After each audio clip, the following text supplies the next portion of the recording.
Today's episode is brought to you by Proud Wolves. It is Proud Wolves' mission to build stronger local communities by using global systems. Our main focus is the integration of children in the local community to boost their sense of purpose and belonging and reduce mental health issues and suicide rates. We want to make sure that children all over the world have free access to cultural activities and sport.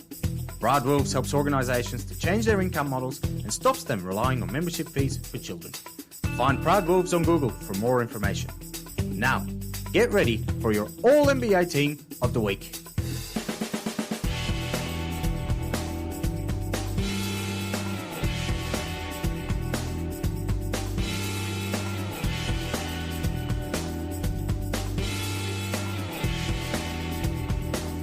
Goeiedag, enchantée, and welcome to this week's episode of 824 Presents All-NBA Team of the Week.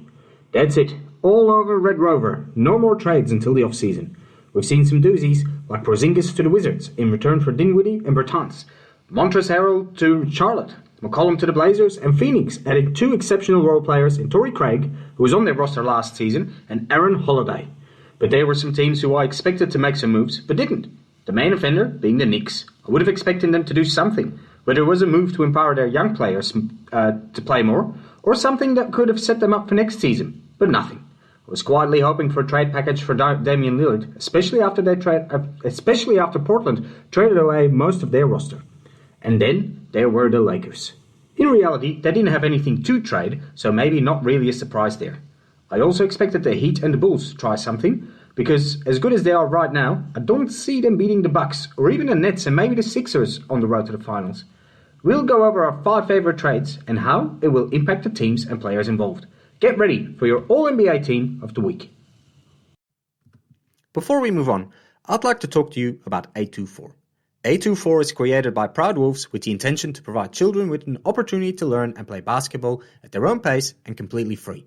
We have created different courses which are available on the website to improve their basketball skills. But our real mission is to help disadvantaged children by building and upgrading basketball courts around the world and supply them with basketball gear to play with. Come and find our website and grab a t-shirt to support the course. Now, let's get back to the show. Pick one! Our first pick of the week is Ben Simmons to the Brooklyn Nets. We have been waiting for it since the Sixers were knocked out by the Hawks in the second round of the playoffs.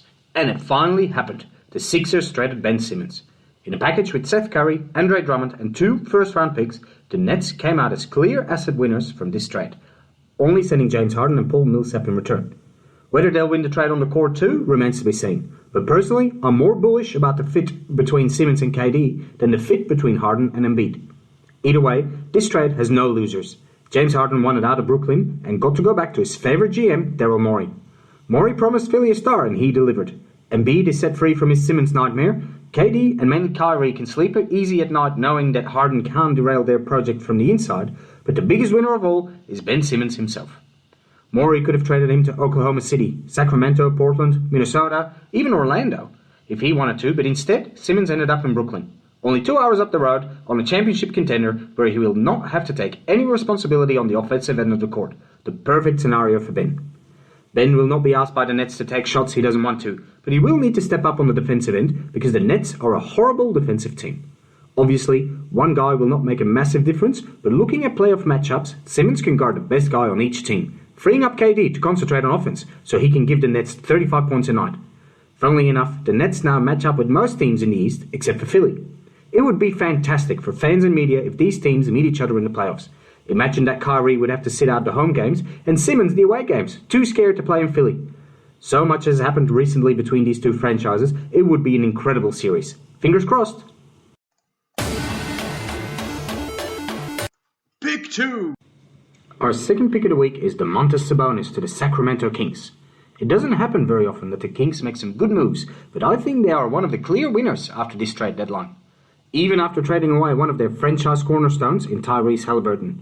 I've read a lot of negative commentary about the Kings' moves, but the only thing I agree with is that the Kings have made a lot of moves, but didn't necessarily get any better or worse in the short term. I think they will struggle to make it to the 10th spot, but they are too good to tank their way to the bottom. How can they be a winner if nothing has changed?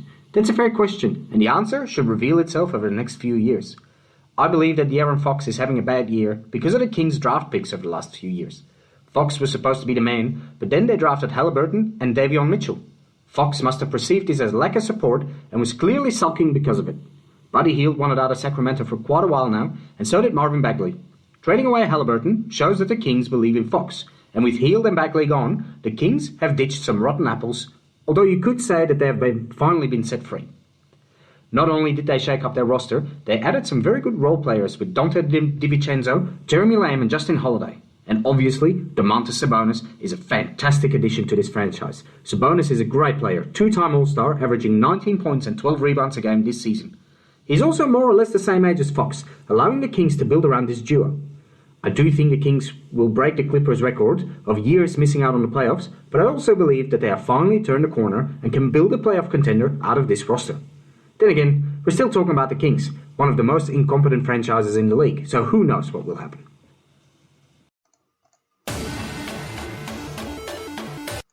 Pick 3! Our third pick of the week is Serge Ibaka to the Milwaukee Bucks. Not the most flashy trade that happened before the deadline, and also not the most impactful trade. In fact, it is still to be seen what Ibaka can actually add to the Bucks on the court. But it does show how the Bucks are working towards a back-to-back title, only changing small things around the fringes of their roster and not making any big moves that could potentially disrupt the current lineup. Obviously, bringing in Ibaka is insurance in case Brook Lopez can't return in time for the playoffs. Bobby Portis has been playing really well in Brook's absence, but the Bucks clearly needed a backup plan. Ibaka was part of the 4-team trade that saw DiVincenzo end up in Sacramento, Hood and Ojale with the Clippers, and Bagley to Detroit. A huge trade and a great way to kick off a remarkable trade deadline day on Thursday. DiVincenzo, a great addition for the Kings, had become obsolete for the Bucks. Since he recovered from his injury, he only averaged 20 minutes a game coming off the bench. Last season, he averaged 27 minutes as a starter. Both Grayson Allen and Pat Connaughton passed him in the rotation. Hood and Ojale were dealt because they barely contributed and would have been sacrificed for possible buyout players anyway. And it is that buyout market that will give us an idea whether or not we can expect Brook Lopez back before the playoffs. The Bucks seem hopeful they'll recover him in time, but if they're active on the buyout market, it could tell us otherwise. Brook was a massive part of last year's championship team, and not having him around has been hard for Giannis, Middleton and Holiday. But by adding Ibaka, they now have another piece that can give them something on any given night during the playoffs. As long as they're not expecting him to give them something every night. We haven't seen that Ibaka since Toronto, especially after his back injury.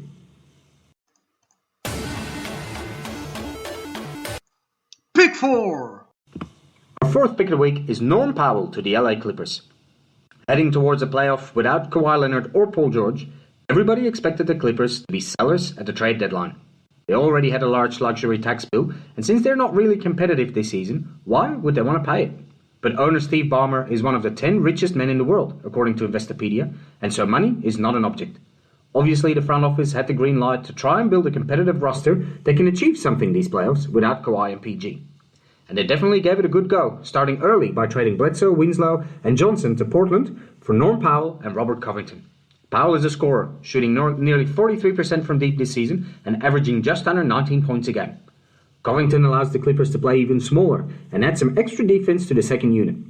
Obviously, he's not the same guy he used to be, and it is Powell who's the main piece in this trade, entering his prime and fitting nicely along Kawhi and PG whenever they return. Later, they added Rodney Hood and Semi Ojeleye in that 4-team trade while sending Ibaka to Milwaukee. This move was mainly to save some money on their enormous tax bill. Hood and Ojeleye will likely be waived as they need at least one spot for Amir Coffey, a two-way player who's been playing very well lately, and he needs a full roster spot to be able to play in the playoffs.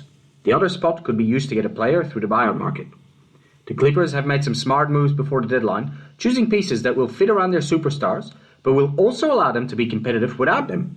If Kawhi and PG decide not to come back this season, the Clippers team will be a small and feisty nightmare for any team that will cross them in the playoffs. But first they need to get there.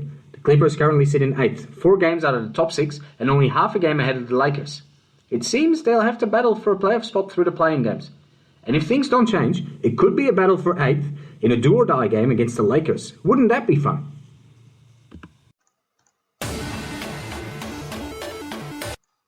Pick 5! Our fifth pick of the week is every move the Indiana Pacers have made. Before the trade deadline, the Pacers announced that Domantas Sabonis, Miles Turner and Caris LeVert were available to anyone with a good offer. The Pacers wanted to blow it up, probably because new head coach Rick Carlisle didn't want to work with the players he had on his roster. Not surprising when you think that he had the privilege to work with Luka Doncic in the last 3 years. So the Pacers traded some of their best players. LeVert to the Cavaliers for an injured Rubio and a bunch of picks. Sabonis, Lamb and Holiday to the Kings for Tyrese Halliburton, Buddy Hield and Tristan Thompson. And finally, they sent Torrey Craig to Phoenix for Jalen Smith, a top 10 pick in the 2020 draft. I think it's pretty safe to say that the Pacers are not a threat anymore for a play-in spot. They'll be aiming much lower than that to get their hands on a good lottery spot. Their core moving forward will now focus on Tyrese Halliburton, Chris Duarte, Jalen Smith, and Miles Turner can slot in there nicely as well.